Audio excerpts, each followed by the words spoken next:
Una tienda de barrio, de esas con rejas verdes y un mostrador de vidrio gastado, vende gaseosas, fundas de arroz y minutos de celular desde hace 11 años en un sector humilde de Guayaquil. Nadie en esa calle sospecha nada. Los vecinos la conocen como el negocio de Doña Carmela.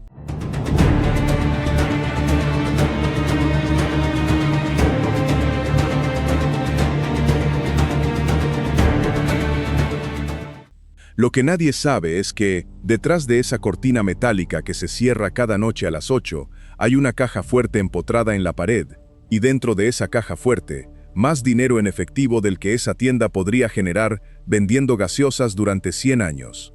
Bienvenido a Ecuador al Límite, el canal donde exponemos todos los expedientes que el gobierno no quiere que sepas. Suscríbete al canal para mantenerte informado del país que tanto amamos y queremos de vuelta. Buenas tardes, buenas noches o buenos días, dependiendo de la hora en que nos esté acompañando. Antes de empezar este expediente, quiero decirle algo con sinceridad. Muchas veces pensamos que el dinero del crimen organizado se esconde en mansiones, en cuentas en el extranjero, en cosas lejanas a nuestra vida cotidiana.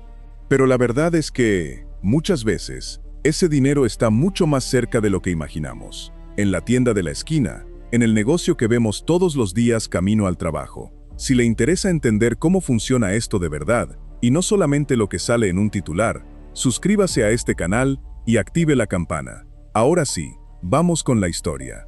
Esta es la historia de cómo una organización criminal, a la que en este expediente llamaremos la Banda de los Enanos, por el apodo con el que sus propios integrantes se referían entre ellos en clave, para pasar desapercibidos, convirtió un negocio de barrio, pequeño, humilde, invisible para cualquiera que pasara por esa calle, en la fachada perfecta para esconder una fortuna construida con dinero del crimen organizado. Vas a entender el mecanismo exacto que usaban, por qué eligieron precisamente un negocio así, y qué fue lo que finalmente los hizo caer. Para entender cómo funciona un esquema como este, primero hay que entender por qué el crimen organizado en Ecuador ha aprendido, en los últimos años, a preferir los negocios pequeños de barrio antes que las grandes empresas. Ya lo vimos en otro expediente de este canal.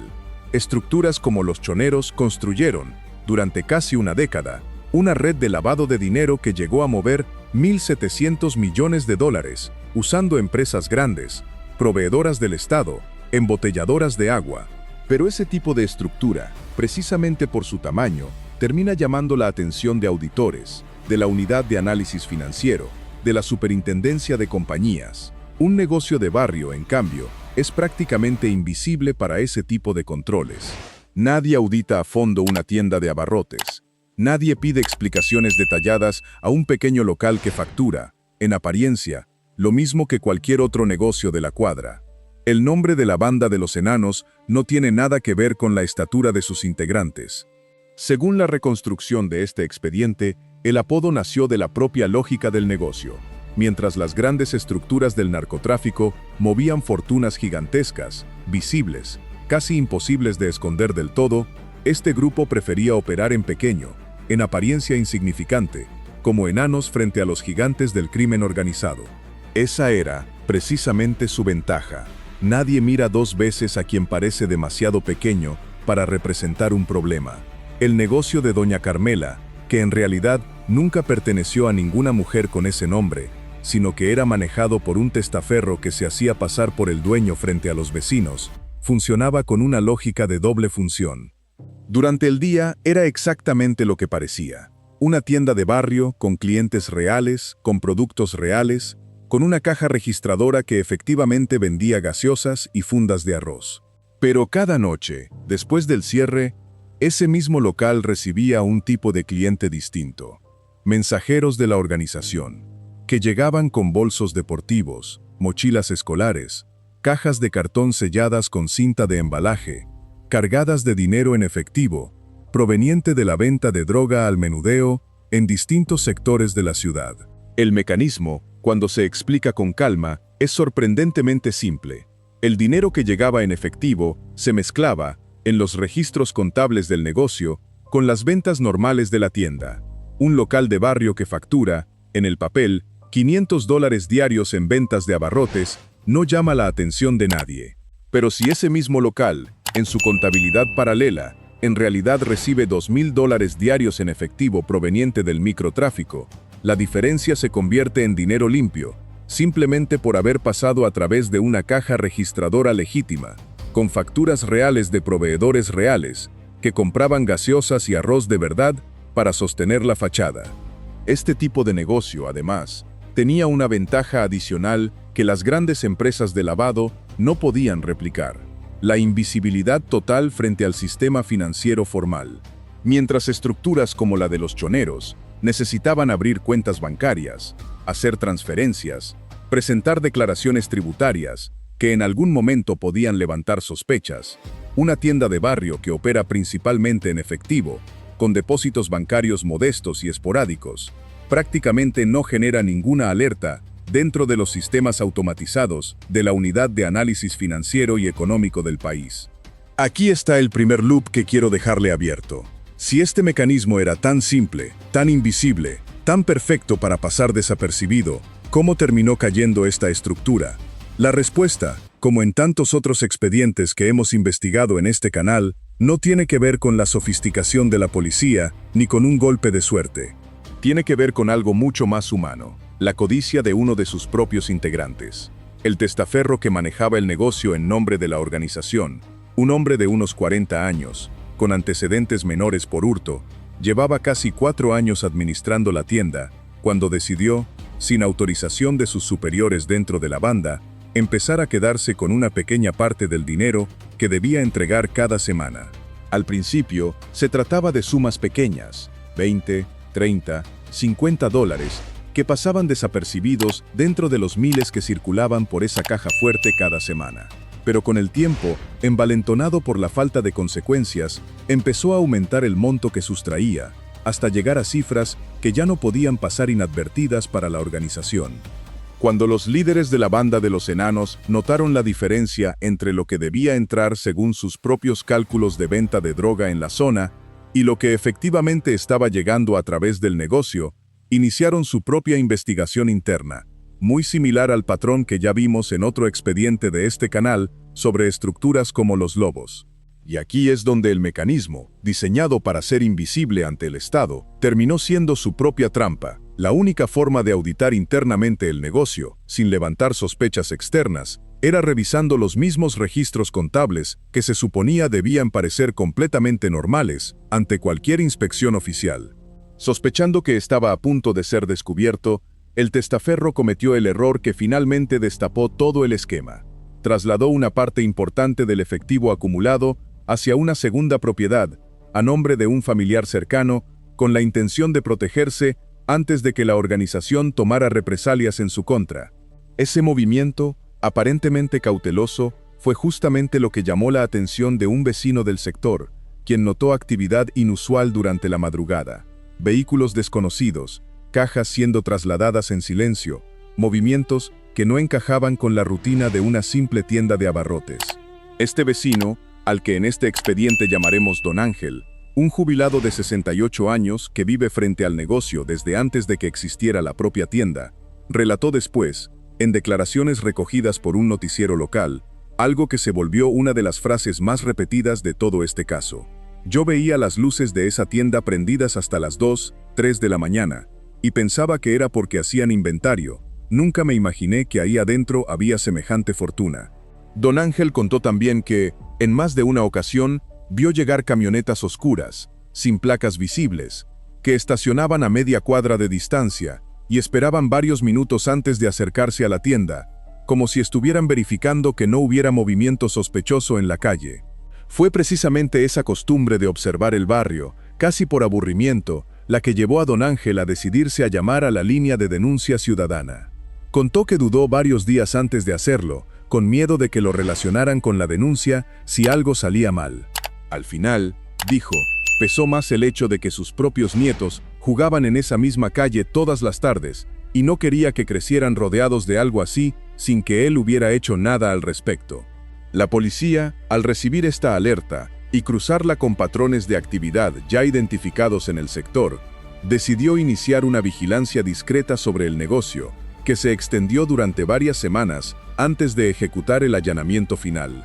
Un oficial de la unidad de investigaciones, que participó en el operativo y que por protocolo no puede ser identificado con su nombre completo, explicó frente a las cámaras de un noticiero de la ciudad que el primer indicio real llegó cuando notaron que el negocio recibía visitas de personas que entraban con bolsos y salían con las manos vacías, en pleno horario nocturno, algo que ningún negocio legítimo de esas características podría explicar de forma natural. El día del operativo, los agentes encontraron algo que superó por completo lo que esperaban de una simple tienda de barrio. Detrás de una pared falsa, construida para parecer parte de la bodega del negocio, apareció la caja fuerte que le da nombre a este expediente. Dentro de ella, fajos de billetes organizados por denominación, cuadernos con anotaciones contables paralelas y una libreta pequeña donde se registraban, con nombres en clave, los distintos puntos de venta de droga que alimentaban ese negocio con dinero en efectivo cada semana. Un noticiero de cobertura nacional que llegó al lugar apenas terminado el operativo, mostró, en su edición de esa misma noche, imágenes de agentes retirando cajas selladas del local, mientras un reportero narraba en vivo lo que parecía una tienda de barrio más, hoy se convirtió en el centro de una de las investigaciones de lavado de activos más comentadas de las últimas semanas en esta ciudad.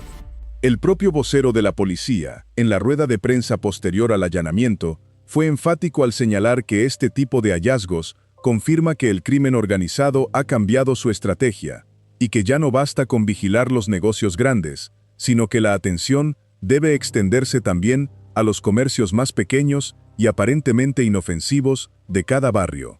Quiero pedirle un momento de su atención antes de continuar. Historias como esta nos demuestran algo que como ciudadanos deberíamos tener siempre presente. El crimen organizado no siempre se ve como uno lo imagina, con mansiones y autos de lujo.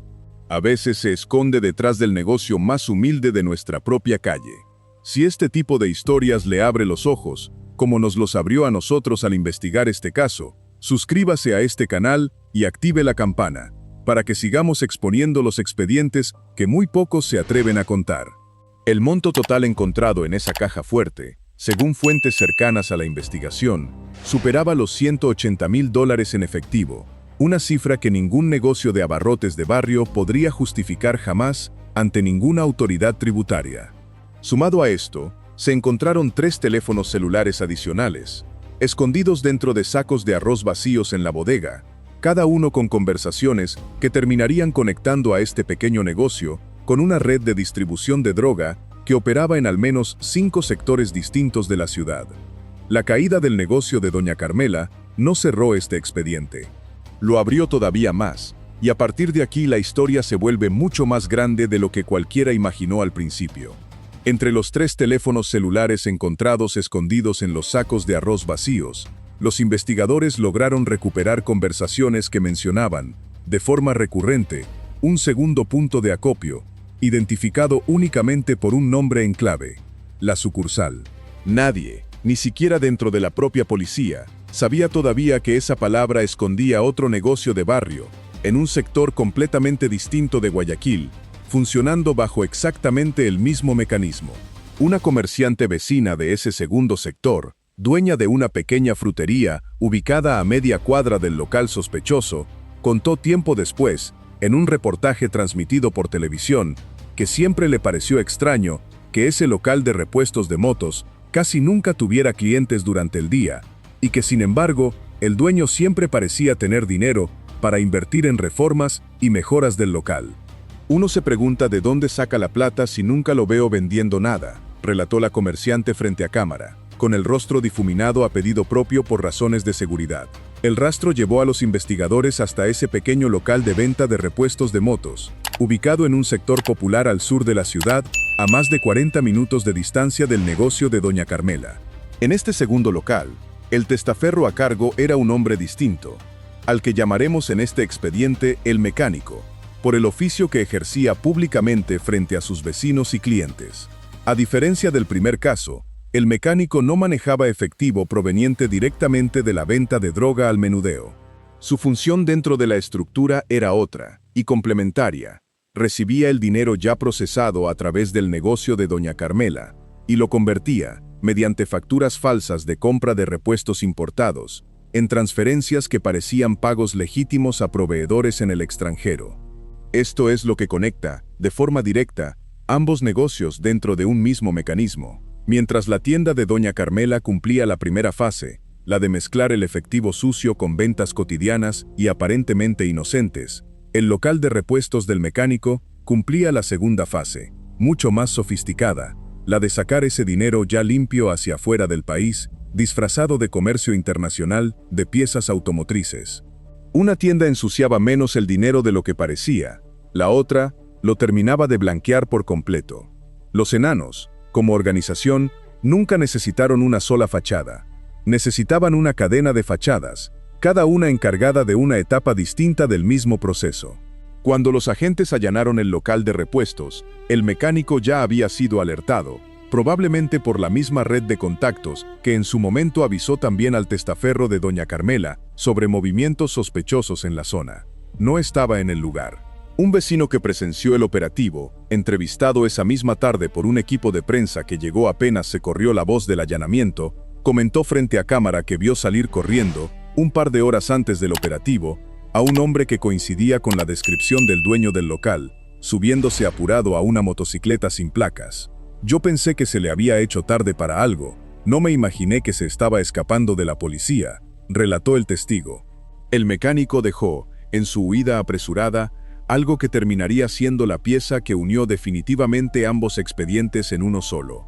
Un cuaderno de contabilidad paralela, muy similar al encontrado en la primera tienda, donde figuraban montos, fechas y las mismas iniciales en clave que ya habían aparecido en los mensajes de los teléfonos incautados semanas antes.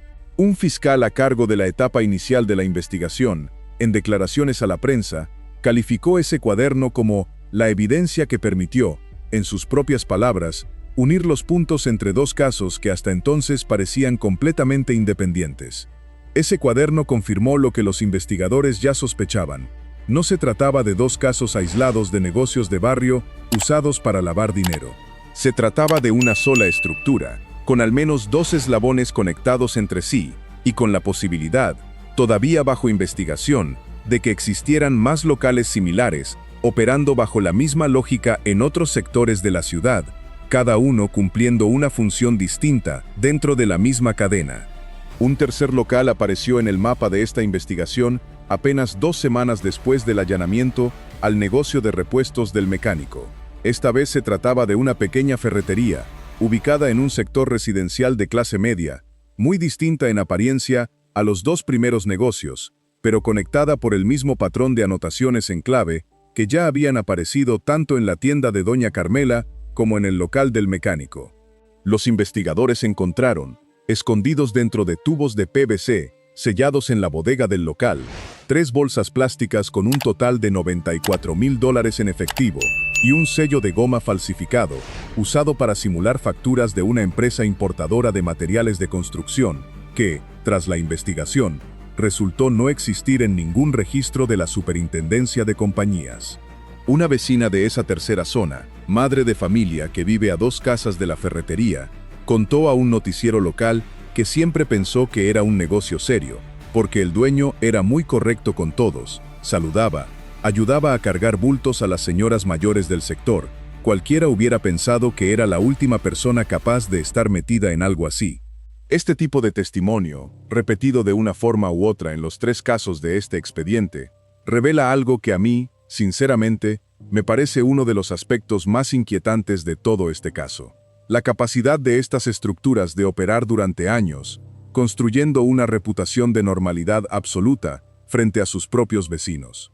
El dueño de esta ferretería, un hombre al que llamaremos el ferretero, llevaba apenas 8 meses vinculado a la estructura y, según su propia declaración ante la fiscalía, había sido reclutado directamente por el testaferro de Doña Carmela, en un intento desesperado de esa primera célula, por expandir su capacidad de lavado, antes de que las sospechas crecieran demasiado. Este tercer eslabón confirmó ante los investigadores algo que ya empezaba a sospecharse. La banda de los enanos no operaba con una estructura rígida y centralizada, sino como una red flexible, capaz de sumar nuevos negocios de fachada, con relativa rapidez, apenas la organización sentía la necesidad de mover más dinero del que sus canales existentes podían procesar. Casos similares a este, de estructuras criminales escondidas detrás de negocios pequeños y aparentemente inofensivos, no son exclusivos de Ecuador. En México, la Unidad de Inteligencia Financiera ha documentado, en años recientes, el uso de tortillerías, tiendas de abarrotes y talleres mecánicos como fachadas para el lavado de dinero del narcotráfico, bajo un mecanismo prácticamente idéntico al que acabamos de reconstruir.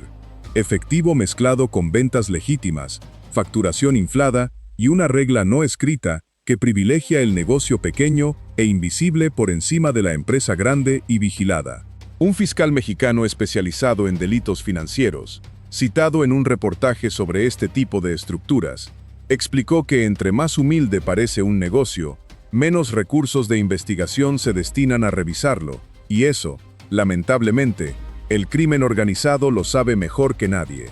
En Colombia, investigaciones judiciales de los últimos años han identificado esquemas similares operando a través de peluquerías, licoreras y pequeños almacenes de barrio en ciudades como Cali y Medellín, donde el crimen organizado aprendió, igual que en Ecuador, que la mejor forma de esconder una fortuna no es construir un imperio visible, sino repartirla en decenas de pequeños negocios que nadie relaciona entre sí.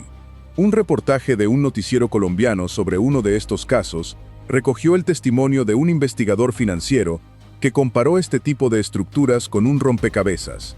Cada pieza suelta parece inofensiva, dijo. El problema es cuando alguien logra juntar todas las piezas y ve la imagen completa. En España, la agencia tributaria ha llegado a describir este mismo fenómeno bajo el nombre técnico de fraccionamiento de fachadas, aplicado sobre todo a organizaciones dedicadas al tráfico de estupefacientes que utilizan bazares, locutorios y pequeños comercios de barrios populares en ciudades como Madrid y Barcelona, replicando, en otro continente, exactamente el mismo principio que acabamos de ver en las calles de Guayaquil. Mientras más pequeño y más cotidiano parece un negocio, menos atención recibe de las autoridades financieras. Con los 3 locales ya intervenidos, la Fiscalía ecuatoriana formuló cargos contra los 3 testaferros identificados en este expediente, así como contra 2 presuntos cabecillas de la organización, señalados como los responsables de coordinar la distribución del efectivo entre los distintos negocios. En la audiencia de formulación de cargos, ampliamente cubierta por la prensa local, el fiscal a cargo del caso declaró frente a los medios que esta investigación representa un antes y un después en la forma en que se combate el lavado de activos a pequeña escala en nuestro país, porque demuestra que ningún negocio, sin importar su tamaño, puede considerarse automáticamente libre de sospecha. Los delitos imputados incluyeron lavado de activos y delincuencia organizada, contemplados en el Código Orgánico Integral Penal del Ecuador.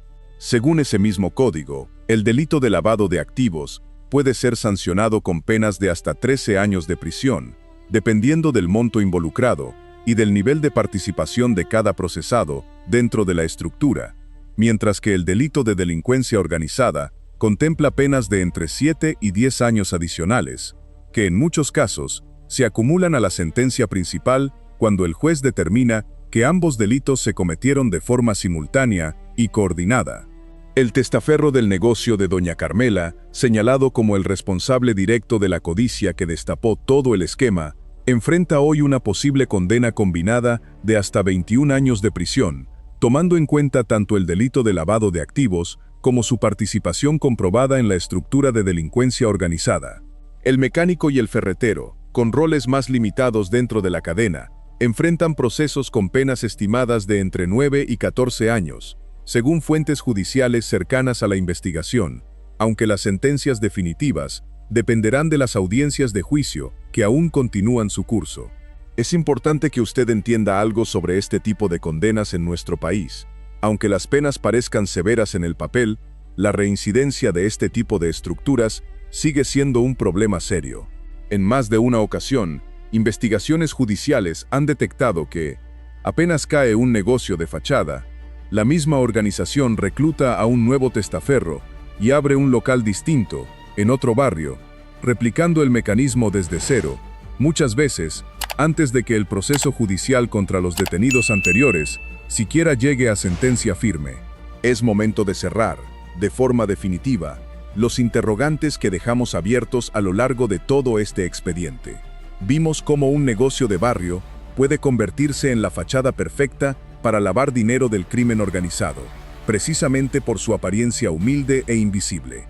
Vimos cómo ese mecanismo, replicado en más de un local, forma una cadena donde cada eslabón cumple una función distinta. Y vimos, gracias a los casos de México, Colombia y España, que este no es un fenómeno exclusivo de nuestro país, sino un patrón que el crimen organizado ha perfeccionado en toda la región y más allá de nuestras fronteras. Lo que queda de este expediente, querido televidente, es una reflexión que quiero que se lleve consigo. La próxima vez que camine frente a un pequeño negocio de barrio, uno cualquiera, de esos que hemos visto toda la vida en nuestra propia calle, probablemente no esté frente a nada fuera de lo común. Pero como hemos visto hoy, en un país donde el crimen organizado ha aprendido a esconderse en lo más pequeño y lo más cotidiano, ya no podemos dar nada por sentado del todo. Este es solo un archivo dentro de un sistema mucho más grande de corrupción y crimen organizado que atraviesa aduanas, minas, cárceles, gobiernos locales y hasta el negocio más humilde de nuestro propio barrio. Ecuador merece vivir sin esta sombra constante del crimen organizado infiltrado en cada rincón de nuestra vida cotidiana. Si usted comparte esa misma esperanza para nuestro país, suscríbase a este canal y active la campana, para que no se pierda ninguno de los próximos expedientes que vamos a seguir investigando. Y cuéntenos en los comentarios, ¿conoce usted algún negocio en su barrio que le genere ese mismo tipo de dudas? Muchas gracias por acompañarnos hasta el final de este expediente, y nos vemos en el próximo.